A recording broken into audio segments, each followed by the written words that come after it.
오늘 주시는 하나님의 말씀은 고린도후서 1장 4절의 말씀입니다. 우리의 모든 환난 중에서 우리를 위로하사 우리로 하여금 하나님께 받은 위로로서 모든 환난 중에 있는 자들을 능히 위로하게 하시는 이시로다. 아멘.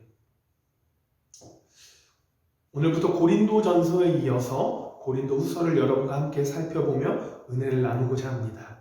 고린도전서가 쓰여진 배경을 여러분께 알려드리고자 하는데요.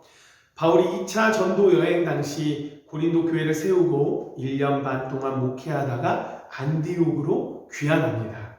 그리고 또다시 3차 전도 여행을 시작하여 에베소에서 사역을 시작하게 되는데요. 그런데 이때 바울은 자신이 사역한 고린도 교회가 많은 문제에 직면하였다는 소식을 듣게 됩니다.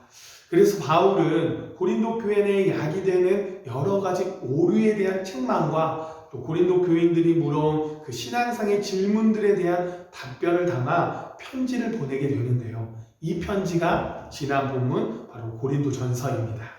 그러나 이 편지가 보내지고 나서 고린도 교회 성도들이 잘 이해하고 받아들이면 좋았을 텐데 당시 유대로부터 온 거짓 선지자들, 거짓 사도들에게 미혹되어 바울의 권면을 받아들이지 않는 상태가 됩니다.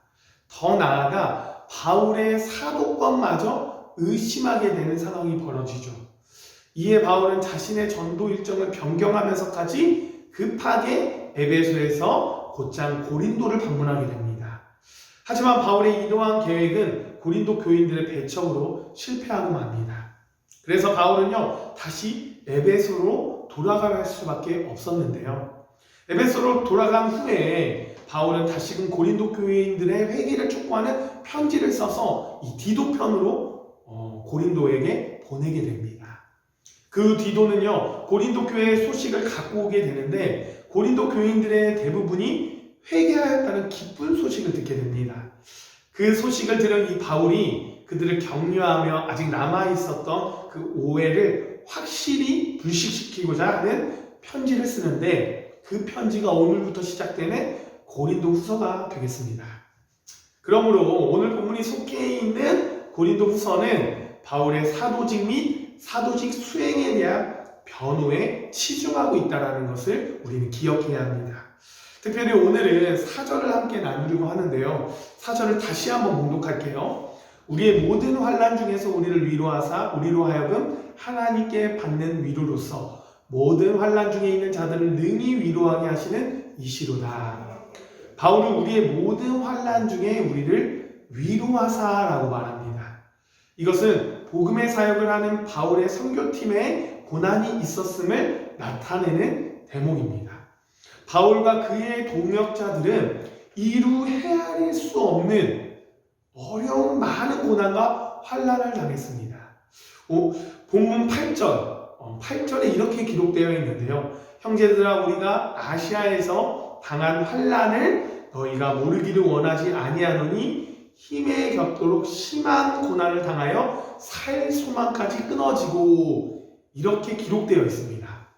아시아에서 힘에 지나도록 심한 고난을 받아 살 소망이 끊어지는 지경에까지 이르기도록 하였다라고 말해요.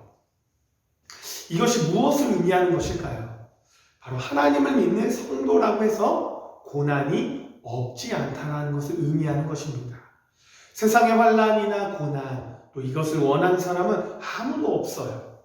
사람들은 할 수만 있으면 이것들을 피하려고 합니다.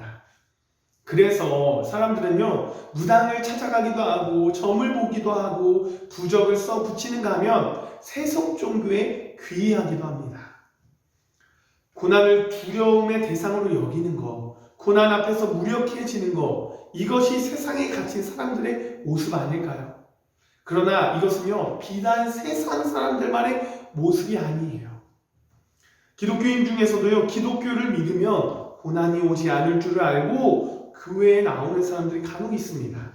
다시 말해서요, 기독교를 마치 고난의 도피처로 생각하며 믿는 분들이 있다는 것이죠.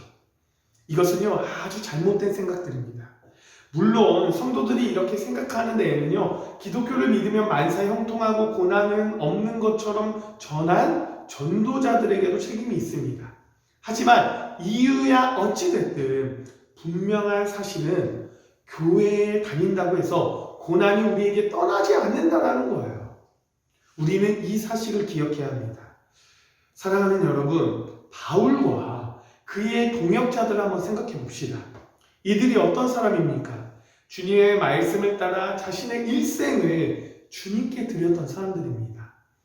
신앙에 있어서 둘째가라면 서러워할 만큼 그런 사람들 아닙니까? 그런데 이들에게 고난이 있었어요. 아니, 있는 정도가 아니라 그것을 살 소망까지 끊어지는 큰 환난이 있었습니다. 고난을 받아도 남들보다 더 심하게 받았습니다. 그들에게 믿음이 없어서 고난이 온 게 아니었어요. 그 믿음 때문에, 주님의 복음 때문에 도리어 더 큰 고난을 당한 것입니다. 사랑하는 여러분, 주님을 따르는 성도에게도 고난은 찾아옵니다. 아니, 세상 사람들보다 더 많은 고난을 당하면 당했지 덜하지 않는 것 같아요. 왜냐하면 하나님과 우리의 원수된 사단이 우리를 질시하며 또한 넘어뜨리기 위해 가진 방법을 동원하고 핍박하기 때문이죠. 그래서 일찍이 예수님은 제자들에게 세상에서는 성도들이 환난을 당할 것이라고 말씀하셨습니다. 또한 사도 바울도요, 사도행전 14장 22절에 보면 이렇게 얘기해요. 우리가 하나님 나라에 들어가려면 많은 환난을 겪어야 할 것, 이렇게 말합니다. 사랑하는 여러분, 그렇습니다. 우리는 그리스도를 믿는 성도에게 고난이 없으리라고 생각해서는 절대로 안 됩니다. 고난이 아예 없으리라고 생각하면 도리어 시험을 당하게 되고 자칫 신앙의 길에서 벗어날 가능성도 있습니다. 따라서 우리는 고난이 있을 때 그 고난을 피해달라고 기도해야 할 것이 아니라 그 고난을 오히려 감당할 수 있는 능력을 달라고 기도하기를 간절히 소망합니다. 아멘입니까? 사랑하는 우리 전주 영생교회 성도님들, 기독교 신앙은 현세의 고난을 피하고 현세에서 복을 얻기 위한 종교가 아니에요. 기독교는 구원을 위한, 즉 내세의 복을 위한 것입니다. 그렇다고 현세의 복을 무시하는 것은 아니지만 내세적인 복을 위해서라면 현세에서 고난을 받게 되기도 하고 또 고난을 자처하기도 해야 하는 것이 기독교입니다. 우리는 이 사실을 명심했으면 좋겠습니다. 사랑하는 여러분, 고난 가운데서도 의연한 신앙생활을 할 수 있는 믿음을 가진 저와 여러분이 되시기를 간절히 소망합니다. 존귀와 영광을 받으신 하나님 아버지, 오늘도 하루의 첫 시간을 주님께 드리며 예배 드릴 수 있게 해주시면 감사를 드립니다. 지금 우리에게 닥쳐있는 고난을 이길 수 있는 힘과 능력을 허락하여 주시옵소서. 이 고난으로 인하여서 우리의 믿음을 더욱 성숙하게 하시고 고난의 여정을 통하여서 더욱 주님을 알 수 있는 은혜를 허락하여 주시옵소서. 이 모든 말씀 예수 그리스도의 이름으로 기도드립니다. 아멘.